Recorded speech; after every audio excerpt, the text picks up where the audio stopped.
दूसरा चैप्टर जो शिष्य उपनीय अध्याय, उपनीय या उपनयन, ये शिष्य उपनीय अध्याय, ये शब्द बनता है उपनयन से। उपनयन का मतलब होता है, यहाँ उपनयन शब्द का अर्थ है अध्ययन के लिए शिष्य का गुरु के समीप जाना। अध्ययन के लिए जब शिष्य गुरु के समीप जाते थे उसको बोलते थे उपनयन। इसी से नाम पड़ा है शिष्य उपनीय अध्याय। ये कब से शुरू हो जाता था? 8 वर्ष से। 8 वर्ष के बाद बच्चा शिष्य के पास जाता है। शिष्य के वस्त्र कैसे होने चाहिए? कषाय वस्त्र लिखना है। शिष्य के वस्त्र कषाय होने चाहिए थे। बालक के वस्त्र होते हैं क्षौम, जो चुभे ना, जिससे इरिटेशन ना हो। धात्री के भी लिख लो। धात्री के वस्त्र होने चाहिए श्वेत और शुक्ल। धात्री के वस्त्र जो हैं श्वेत और शुक्ल होने चाहिए। अष्टांग संग्रह सूत्र स्थान में भी सेकंड अध्याय में बोला गया शिष्य उपनयन। अष्टांग संग्रह सूत्र स्थान शिष्य उपनयन के बारे में भी बताया गया, सेकंड में बताया गया।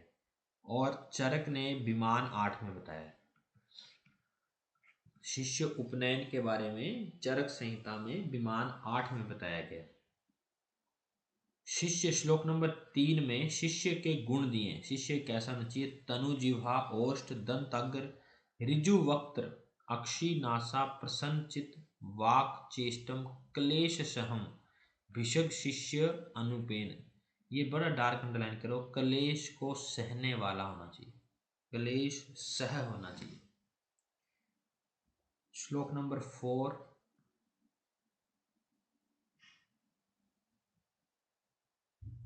उपनयन के लिए प्रशस्त, जो जहाँ पर उपनयन करवाना होता है वो वाला जो एरिया होना चाहिए वो प्रशस्त दिशा शुचे समय देशे। ऐसी जगह जो है उपनयन मतलब पढ़ाई का काम जो है वो ऐसी जगह होना चाहिए। उपनयन के लिए जगह जो है इस तरीके की होनी चाहिए, ऐसे प्रशस्त। दक्षिण ब्राह्मण स्थापित्वा अग्नि उप समाध्याय खदिर पलाश देवदारु बिलव समाधि चतुर्ना वाक्षीर वृक्षाणा। खास नहीं है पर अंडरलाइन कर सकते हैं। दक्षिण दिशा में ब्राह्मण को स्थापित करना चाहिए जो गुरु होता है, और उसके सम्मुख अग्निमुख का समाधान होना चाहिए जहां पर अग्नि की आहुतियां दी जाए। अग्नि को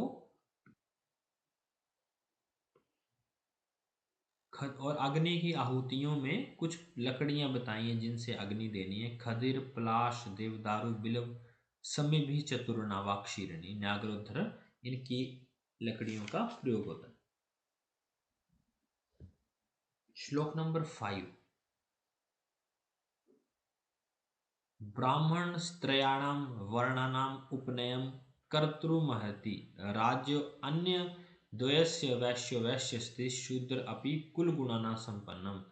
ब्राह्मणों को तीनों वर्णों के बच्चों को उपनयन या शिष्यों को उपनयन करवाना चाहिए, ये करवा सकता है।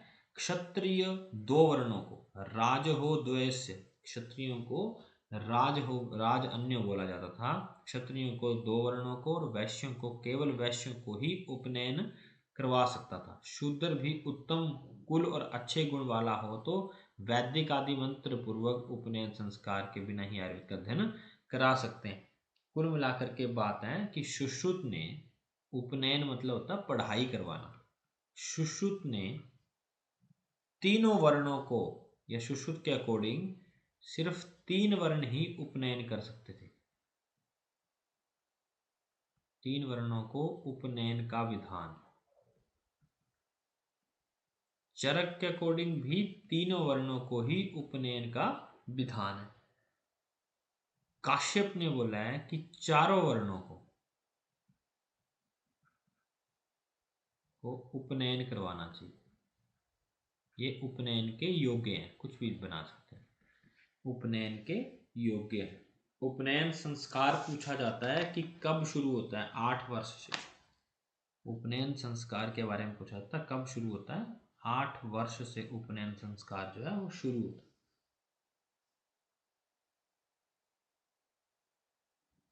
श्लोक नंबर 6 में देखो, ततो अग्नि त्रिपर्णीय अग्नि साक्षिकम शिष्य ब्रु ब्रुयात। ये बोलते हैं कि जब भी उपनयन संस्कार करवाना है तो हमें जो यज्ञ की शुरुआत है उसमें 3 अग्नियों की प्रदक्षिणा जो है वो शिष्य को करनी चाहिए, आहुतियां देनी चाहिए। तो पूछ सकते हैं कितनी प्रदक्षिणा करने का विधान है? 3 प्रदक्षिणा। प्रदक्षिणा का मतलब होता है आहुतियां देना।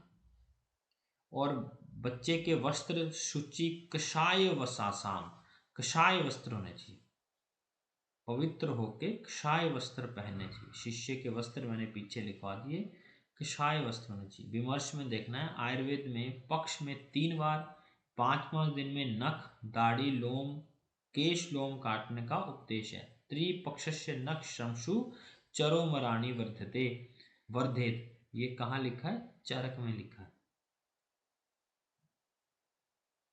श्लोक नंबर 8, व्याध्य शकुनिक पतित पाप कराणी न च प्रति कर्तव्यम।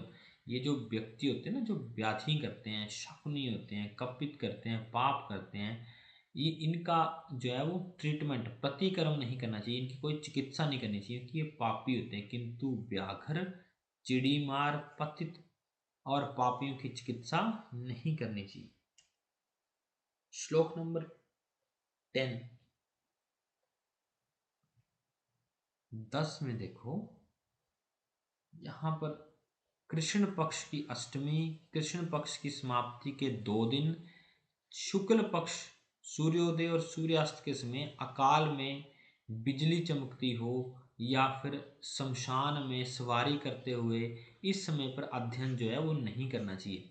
श्लोक में भी देख सकते हैं इसको, जैसे कृष्ण अष्टमी है, अकाल विद्युत नित्यानुघोषे, जब गरजते हैं, अंबर गरजते हैं, उस टाइम पर शमशान पर, यान पर, आहवेशु, ऐसे महोत्सव पर कोई भी हमें अध्ययन जो है नहीं करना चाहिए। नेक्स्ट चैप्टर पे आओ।